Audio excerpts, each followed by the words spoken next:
Ngayon, dito na ngayon papasok yung ating stock horn. So sa stock horn natin mga boss, 'di ba, tulad nga ng sinabi ko, ang daming konektado diyan sa accessory wire na 'yan. Siyempre dahil stock horn yung motor natin, may busina tayo at may switch. Ngayon, dito naman tayo sa busina. Sa busina, katulad lang yan ng relay. May positive at saka negative diyan.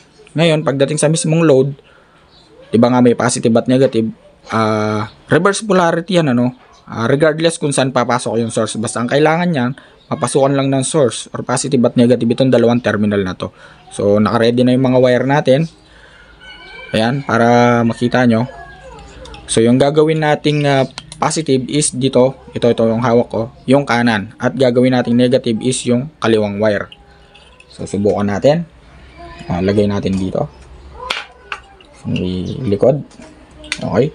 So tap na natin agad sa ground mga bossing dahil wala tayo sa actual na motor, negative terminal tayo.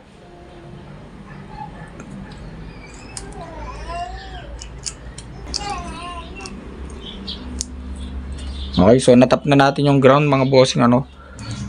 Ngayon yung positive naman, naiwan pa yung positive ng ating busina. Ganito nga pala yung wiring diagram ng wiring connection ng isang busina, no, lalong-lalo na sa mga stock horn.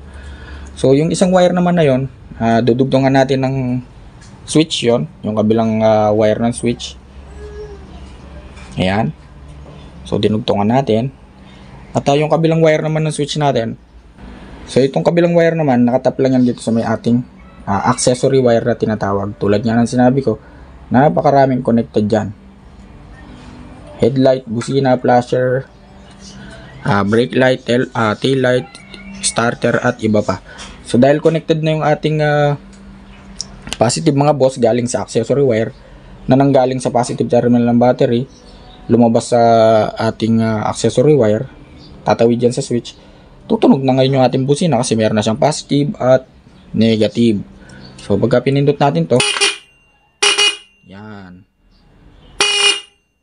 Ngayon kapag in-off mo naman yung ating ignition switch, walang tutunog kasi nga ganon yung kanyang connection. So kapag in-on natin, doon pa lang tutunog.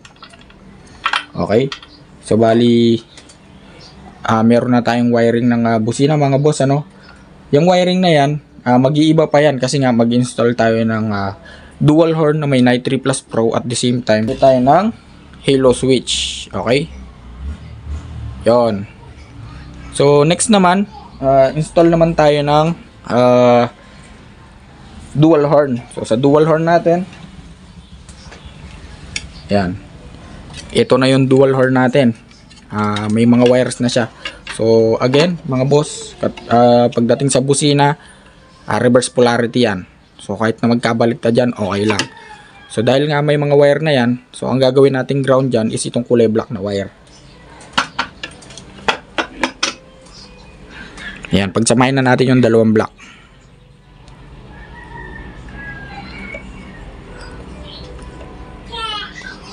At pagsamahin na rin natin yung dalawang blue. Yan mga bossing. So napagsama na natin yung dalawang blue at saka dalawang black ng ating dual horn. So ang gagawin nating ground dyan is itong kulay black. So dahil nga ground siya, tap na agad natin yan sa negative terminal ng battery.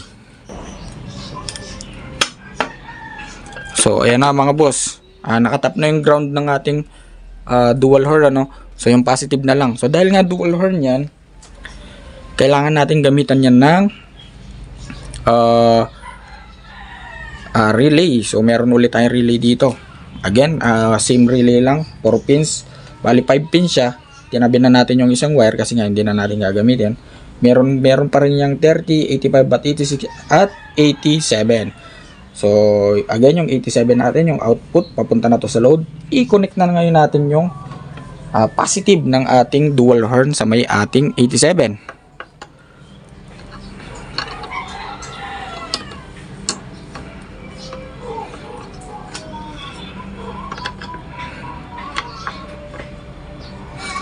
Okay mga boss, so connected na yung ating 87 sa may positive ng ating dual horn, ano. Yung dual horn natin meron ng ground. So meron tayong 30 dyan, i-connect na agad natin yung 30 sa may positive terminal ng battery, or pwede na natin tong ipagsama dito sa may 30 ng dalawang relay natin kanina, itong may fuse. So pagsama na natin yan, pwede yan para hindi na tayo lumayo. So tap na lang natin para isang fuse na lang yung gagamitin natin.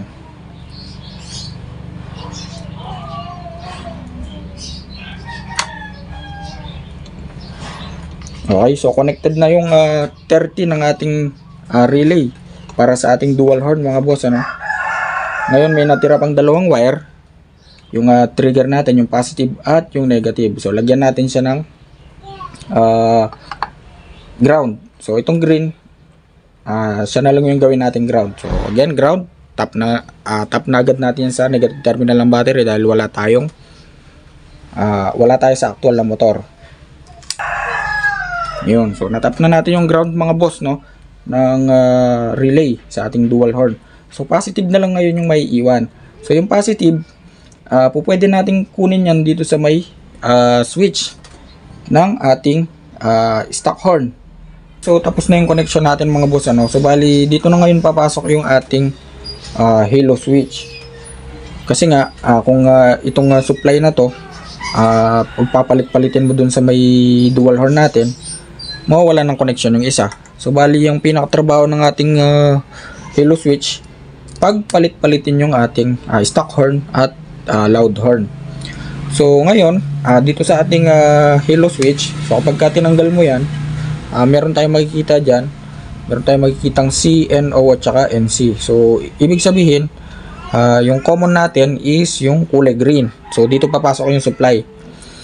Ngayon, yung normally open nya is yung yellow, yung gitna, at yung normally close nya is yung kulay white.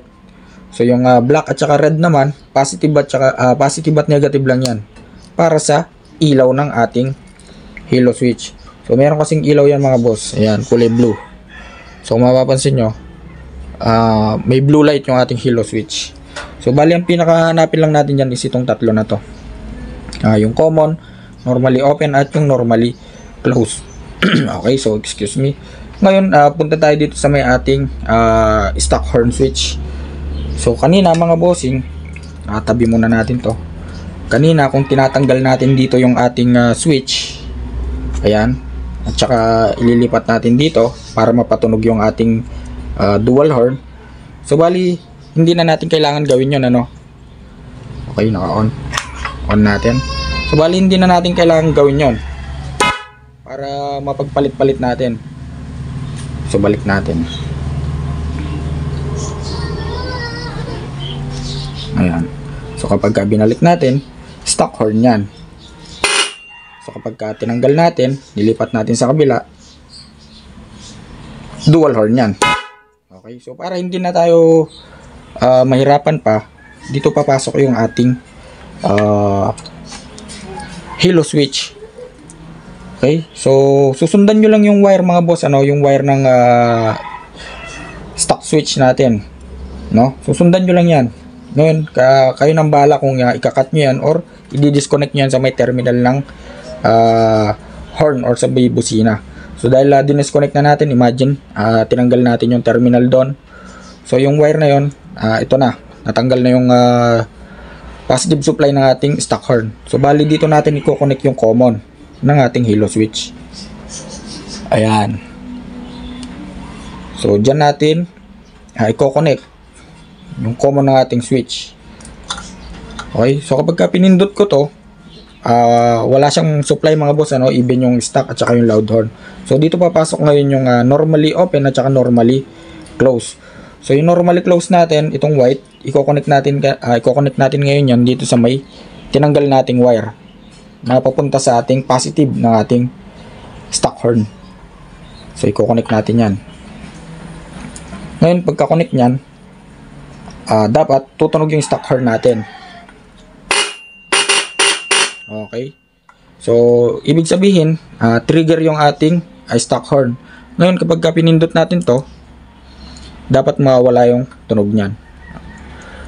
Okay, so bali dito ngayon papasok yung yellow wire or yung normally open. So itong normally open na to, i-connect natin ngayon yan sa may positive trigger ng ating relay dito sa may purple.